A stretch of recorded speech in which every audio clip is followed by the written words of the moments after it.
Ladakh -degree, oxygen குறைவானது, ரத்த அழுத்தம்லாம் இருக்கிறவங்கலாம் இங்கெல்லாம் சர்வீஸ் பண்ண முடியாது. ஒரு டைம் காற்றடிச்சாலே முகம்லாம் பார்த்தீங்கன்னா கருப்பாயிடும். அப்படிப்பட்ட இடம் தான் லடாக்.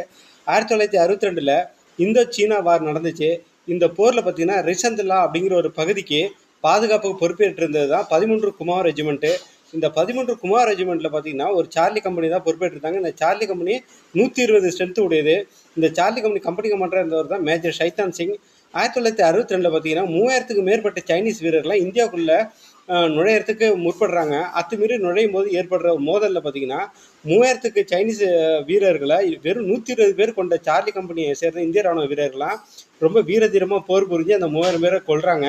இந்த 120 பேர் சார்லி கம்பெனி பார்த்தீங்கன்னா படைப்பிரிவுக்கு கமாண்டராக இருந்தவர் தான் மேஜர் ஷைத்தான் சிங். அவரும் இதில் வீரமரணம் அடைஞ்சார். இந்த 3000 சைனீஸ் வீரர்களை வந்துட்டு தடுத்த பெருமை வந்துட்டு 120 பகதூர்னு சொல்லிட்டு 2026ல் ஒரு படம் ஒன்று வெளியாக போகுது. இந்த படம்